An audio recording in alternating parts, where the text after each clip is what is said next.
जुर्म कितना भी संगीन क्यों ना हो, गुनहगार कितना भी शातिर क्यों ना हो, हर गुनहगार अपने दामन पर छोड़ ही जाता है गुनाह के छींटे, क्योंकि गुनाह अपनी गवाही खुद देता है। नमस्कार, मैं हूं आपके साथ शकील साजिद और आप देख रहे हैं गुनाह के छींटे। सरपंच फोन नहीं उठा रहा, फोन लगाकर बात कर और 2 महीने का 26,000 रुपये डाल दे। उससे 30,000 रुपये और डालने को बोल, मुझे पैसे की अर्जेंट जरूरत है, फोन लगाकर बात करो नहीं तो मैं कल घर आऊंगा, मुझे पैसे देना। यह धमकी भरा मैसेज एक सूदखोर ने बैतूल जिला मुख्यालय से 70 किलोमीटर दूर चिचोली के सेहरा गांव निवासी पूर्व सरपंच 40 वर्षीय मक्कल सिंह ध्रुवे के मोबाइल पर भेजा था। मूल रकम से कई गुना ज्यादा ब्याज चुकाने के बाद भी मक्कल सिंह कर्ज के जाल से बाहर नहीं निकल पाए, यहां तक कि उनकी 1.5 एकड़ जमीन भी बिक गई। धमकी और रोज रोज की प्रताड़ना से परेशान होकर उन्होंने फंदे पर झूलकर जान दे दी। ये मामला इस कारण भी सुर्खियों में है कि उनकी पत्नी ममता ध्रुवे वर्तमान में गांव की सरपंच है। चिचोली ट्राइबल बेल्ट है और पेशा एक के तहत ऐसे क्षेत्र में कोई ब्याज का धंधा नहीं कर सकता और इस क्षेत्र में महाजन लाइसेंस पर भी रोक लगी है। देखिए ये रिपोर्ट।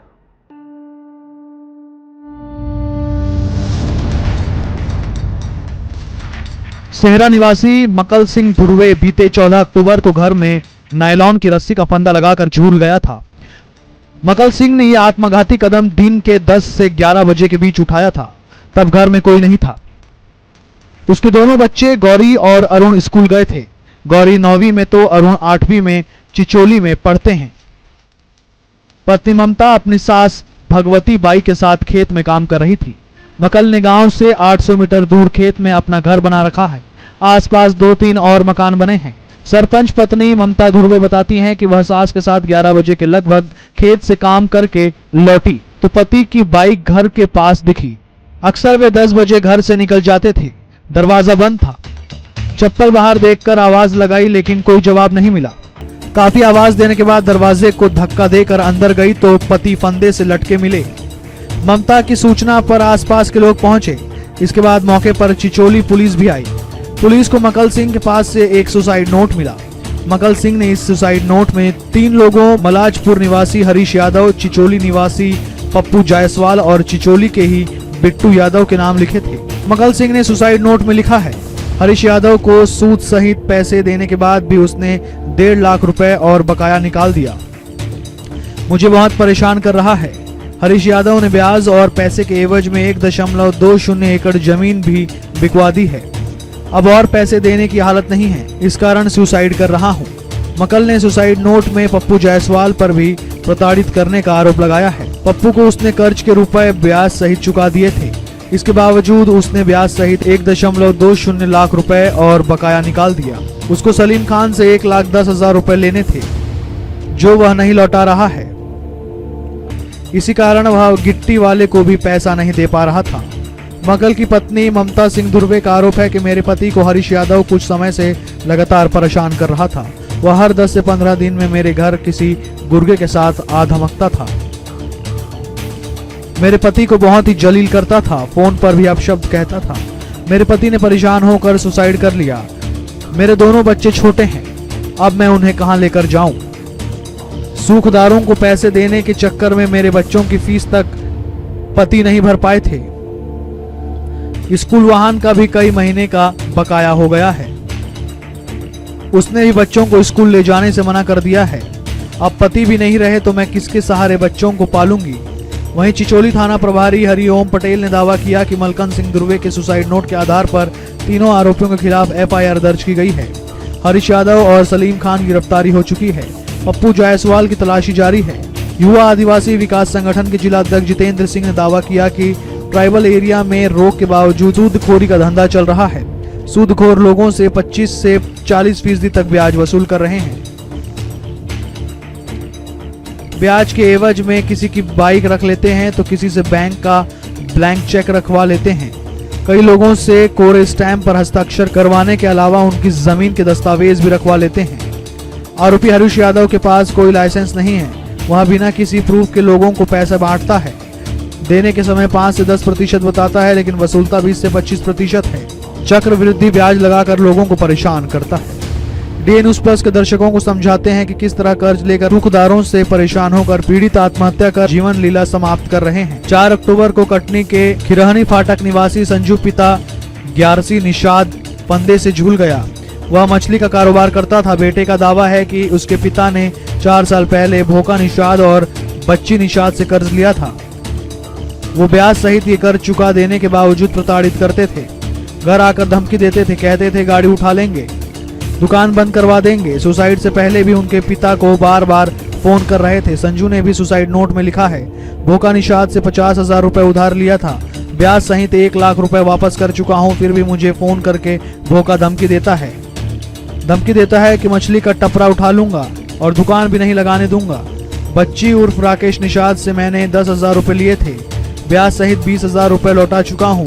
वहीं 16 अक्टूबर को छिंदवाड़ा शहर के रामबाग निवासी धीरज श्रीवास ने बस स्टैंड इलाके में आनंद हॉस्पिटल के पास जहर खा लिया। उसे गंभीर हालत में परिजन ने अस्पताल में भर्ती कराया, जहां उसकी मौत हो गई। सैलून की दुकान से ही धीरज के परिवार का गुजारा होता था। धीरज ने एक सुसाइड नोट छोड़ा है, जिसमें उसने कुछ सूदखोरों के नाम लिखे हैं। सूदखोरों के लगातार दबाव और धमकी देने के चलते उसने ये कदम उठाया।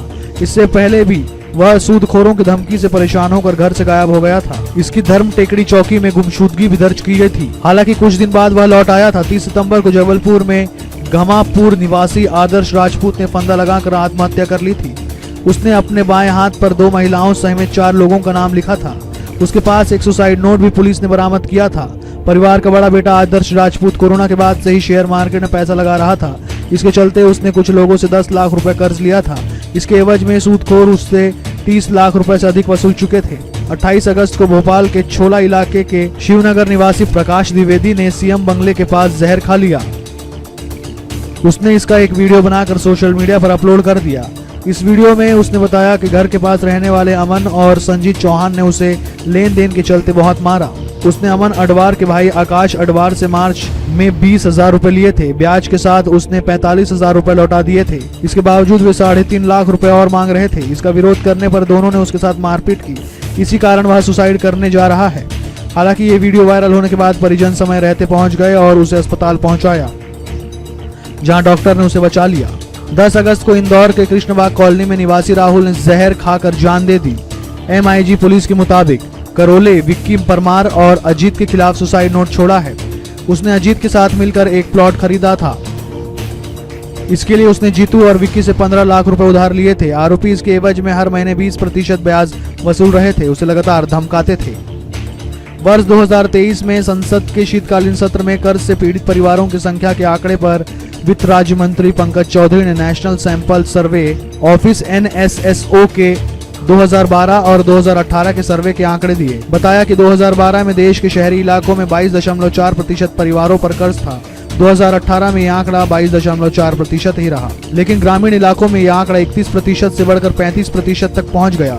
इससे साफ है कि ग्रामीण क्षेत्रों में कर्ज के कुचक्र में लोग अधिक फंस रहे हैं। प्रदेश में ट्राइबल क्षेत्र छोड़कर साहूकारी अधिनियम लागू है। नई व्यवस्था में निकायों और पंचायतों को लाइसेंस जारी करने का अधिकार दिया गया है। शहरी क्षेत्र में नगर निगम, नगर पालिका और नगर परिषद को ये लाइसेंस जारी करने का अधिकार दिया गया है।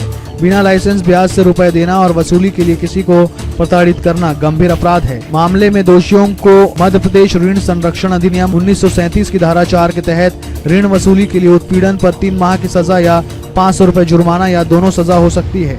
नगर निगम के अनुसार साहूकारी लाइसेंस अपराधियों को नहीं देते। आवेदक से एक शपथ पत्र लेते हैं, जिसमें उसके स्वच्छ छवि होने के साथ साहूकारी के नियमों का पालन करवाने का अनुबंध होता है। DN news plus desk report, Madhya Pradesh, Chhattisgarh.